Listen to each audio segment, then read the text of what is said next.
diri dan sekaligus memberikan materi pada sore hari ini.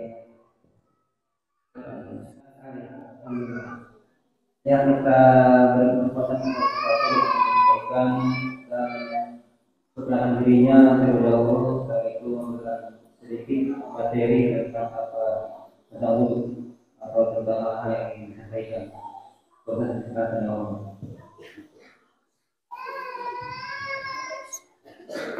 Assalamualaikum warahmatullahi ta'ala wabarakatuh. Kayaknya sudah mulai lobet ini. Baik, saya ulangi sekali lagi.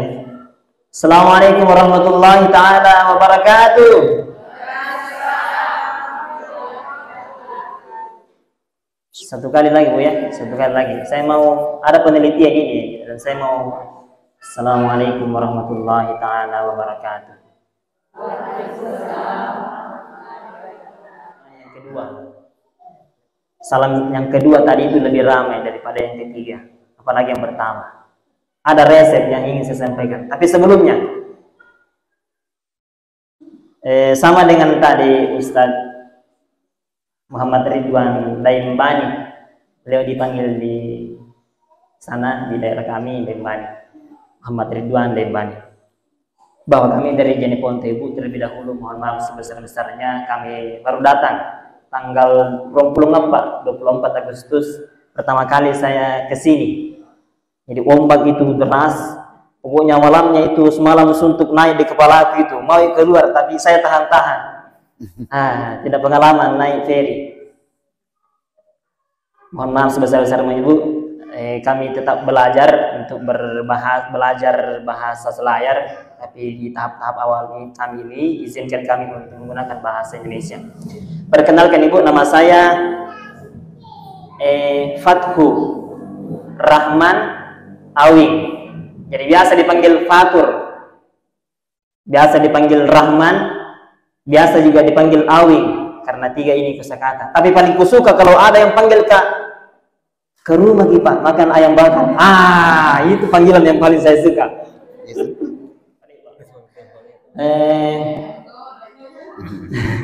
Masih dalam kaitannya dengan ibadah, sedikit tambahan Ibu. Masih dalam kaitannya dengan ibadah, termasuk wudu yang disampaikan oleh Ustadz kita tadi. Jadi menurut bahasa wudu itu artinya bersih dan indah. Wudu, wada'a yada'u wudu'an, bersih dan indah. Ya, kalau mau kita lihat selalu bersih dan indah di depannya suami tahu, jadikan wudu itu sebagai sebuah kebiasaan. Bismillah. Dan memang kelihatan itu Bu, cerahnya dan gelapnya muka seseorang itu bisa dari wudunya. Ya. Sebelum kita ke sana, mungkin ada yang memandang-mandang enteng itu wudu termasuk sholat dan ibadah. Apa tuh juga? Apa tuh itu? Tidak.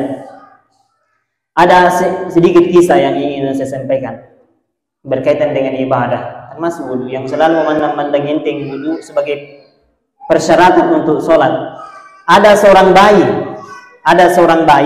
dua orang bayi kembar. Ada dua orang bayi ini kembar di dalam perut ibunya yang sudah 9 bulan nih di dalam perut ibunya. Ada bayi A, ada bayi B, beja A, beja B, beja ya bahasa kasar ini pontona. Kalau di sini apa beja? Sama sih bayi, sama ya. Itu beja A, bayi A. Nah bilang begini, ini lama aku mau di sini di dalam perutnya 9 bulan di dalam perutnya ibu. Saya perhatikan ini tangan kiri, tangan kanan, tidak ada gunanya. Tidak ada gunanya saya hampir 9 tahun di dalam perutnya mamaku. Tidak ada gunanya ini tanganku. Talanya tidak ada kebun di sini yang mau dibajak, yang mau disangko. Tidak ada. Mata-mata nih, buat memberat-beratkan saja saya punya budi, mau kau putar kiri kanan, memberatkan saja ini. Akhirnya dia buka itu tangannya, apa salah? Ya, buka. Dia lepas tangannya itu, tangan kanannya dan tangan kirinya. Dan dia sudah merasa lebih leluasa. Si bayi B, bijak B, mengatakan, saya tidak mau. Suatu saat nanti akan ada manfaatnya ini. Dia berpikir lagi, bijak B, si A ini. Ini juga kaki ini, sepanjang hidup saya di dalam perutnya mamaku, tidak pernah saya gunakan. Mata-mata ini memberatkan badan saya. Memberatkan badan saya di sini. Tidak bisa gak guling sana, guling sini, apalagi berdua dengan saudaraku. Kalau begitu, saya lepas saja nih kaki. Tidak ada gunanya. Mata-mata ini istilahnya jenis foto itu. Memberatkan saya. Dia lepaskan kakinya. Jadi lepas dua tangannya dan lepas dua kakinya. Apa nak bilang itu bayi saudaranya B? Tidak, saya tidak mau. Kalau lepas lagi kandre, istilahnya bahasa putih. Dia tidak minta makan ini, biarkan saja. Siapa tahu suatu saat nanti berguna. 1, 2 hari, 3 hari kemudian, dua-duanya ini bayi A dan bayi D lahir, lahir di dunia. Alangkah terkejutnya ini si A, bayi A, ketika mereka beranjak menjadi anak kecil seperti anak yang bisa lari ke sana, naik ke laut, ke sana, lari ke sana kemari, main layang-layangan. Itu bayi A mulai menyesal. Aduh, ternyata saya baru menyesal.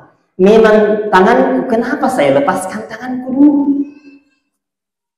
Kenapa saya lepaskan tanganku dan kakiku dulu? Saya merasa iri dengan saudaraku itu bisa ke sana kemari bermain-main, kejar-kejaran, main kelereng, main layang-layang. Saya tidak bisa main kejar-kejaran.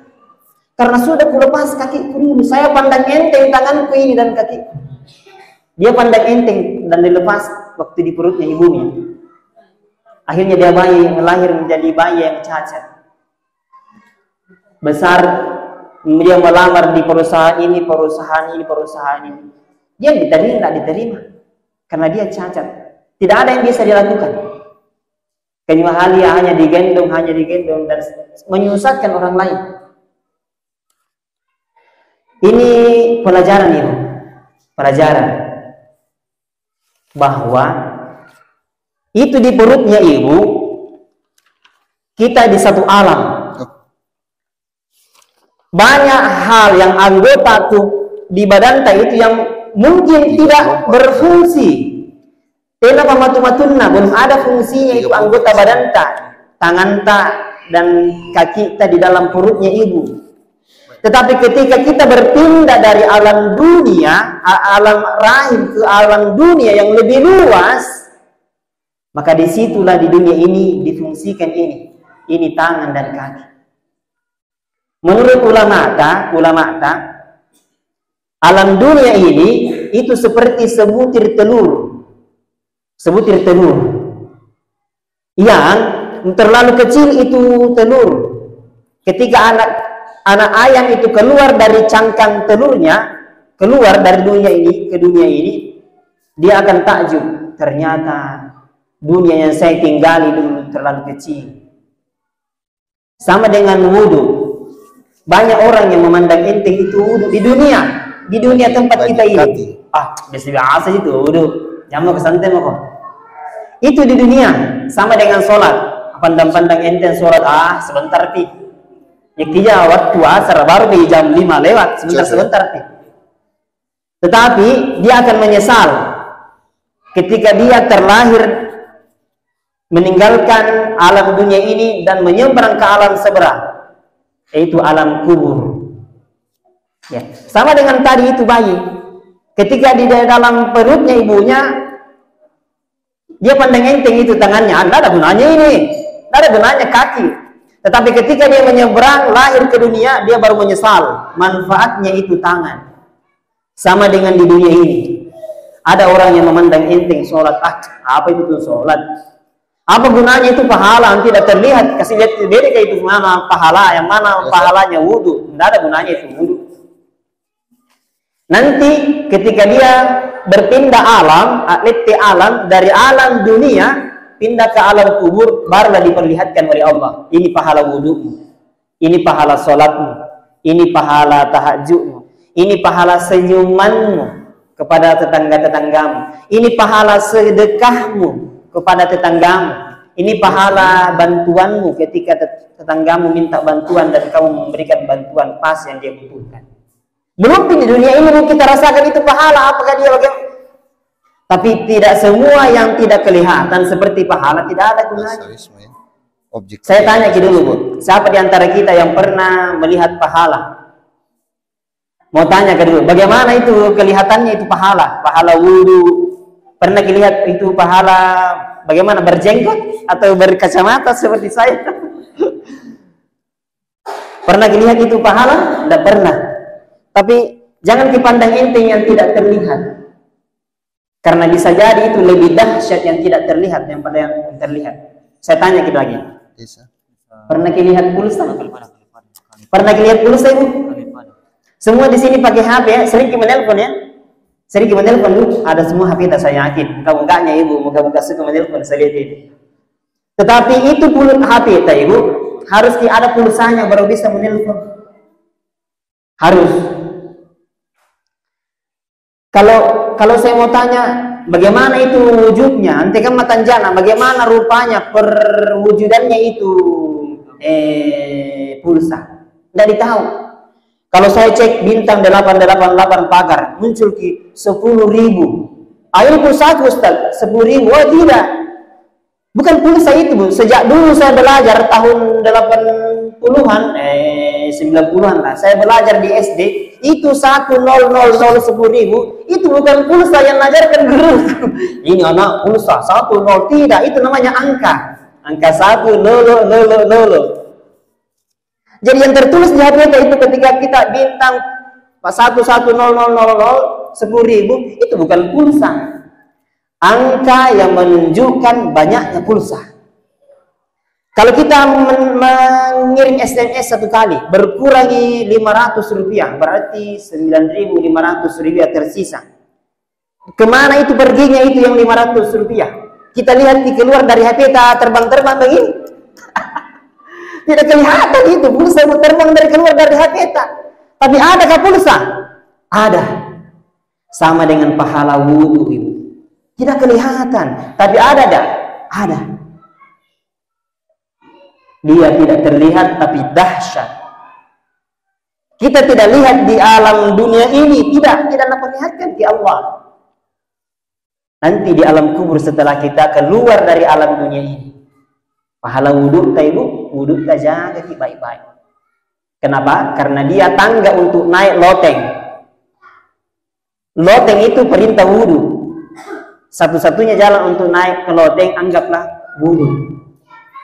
Nanti sah sholatnya kalau ada wudhu. Sebagaimana yang disampaikan tadi sepanjang lebar, walaupun singkat tapi sudah dahsyat sekali isinya. Mudah-mudahan kita bisa menyimak dan bisa mengaplikasikan dari dalam wudhu ke depan nanti. Wudhu itu adalah secara bahasa bersih dan indah. Jangan dipandang enteng. Sedikit tambahan dari saya tentang wudhu. Kalau kita mencuci tangan dari ujung ke sini, jadi famsahu biwujuhikum wa aydiyakum ilal marafiqi. Basuhlah mukamu dan tanganmu dari sini ke siku. Dari sini dulu, bukan dari sini ya. Sudah menjelaskan tadi, bukan dari sini ke sini, tapi dari sini turun ke bawah. Wa aydiyakum ilal marafiqi. Dari tangan ke siku. Jadi katakanlah air mengucur di atas, kita tadahkan begini, putar.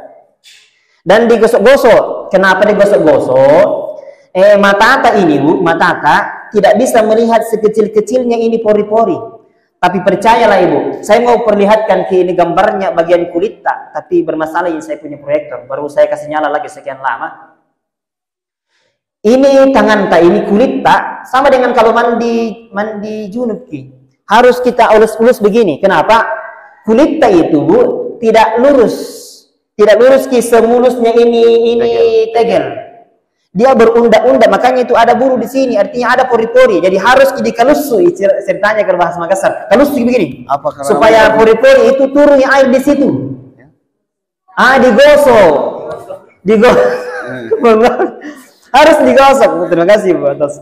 Harus digosok itu kulit kalau kena air begini. Harus digosok. Kenapa? Dia ada pori-porinya, tidak lurus ini. Kalau dilihat, saya mau perlihatkan di gambarnya yang sudah saya download di Google. Tapi ada masalah sedikit dengan proyektor. Jadi dia berundak-undak, ada pori-porinya di sini naik turun. Jadi kalau kita tidak gosok itu air tidak merata. Jadi kalau mandi junub atau wudhu harus kita gosok supaya merata itu air. Nah, sekarang kalau kita sapu tangan air, minta kepada Allah dalam hati, ya Allah.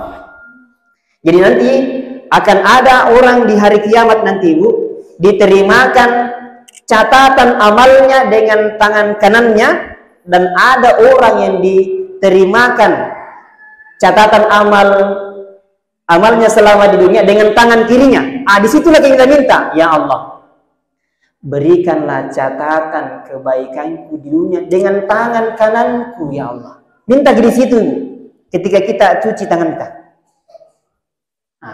Ya Allah, berikanlah catatan kebaikanku di dunia dengan tangan kananku. Karena ini salah satu pertanda.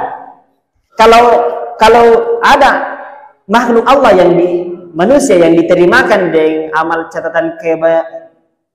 amal catatannya ketika di dunia dengan tangan kirinya, itu pertanda. Singgah dulu di tempat sesuatu yang panas-panas. Ya Allah, berikanlah catatan kebaikanku di dunia dengan tangan kanan. Ketika kita menghisap air, sesudah kumur-kumur itu, kita hisap itu airnya, mintalah kepada Allah, ya Allah, berikanlah anugerahmu, rahmatmu, sehingga saya bisa mencium harumnya bau surga. Dan ketika kita membasuh kaki kita ini, kita minta kepada Allah, ya Allah, mudahkan saya melewati titina siratal mustaqim. Mudahkan saya, ya Allah, melewati siratal mustaqim. Kita minta itu di dalam hati. Sudah paham ya? Saya kira sekian dulu. Seki sharing-sharing kalau ada yang mau ditanyakan. Sekian dulu. Kembalikan ke moderator. Ya, itulah beberapa materi pada sore hari ini. Karena waktu sudah hampir di akhir maghrib. Ya, kita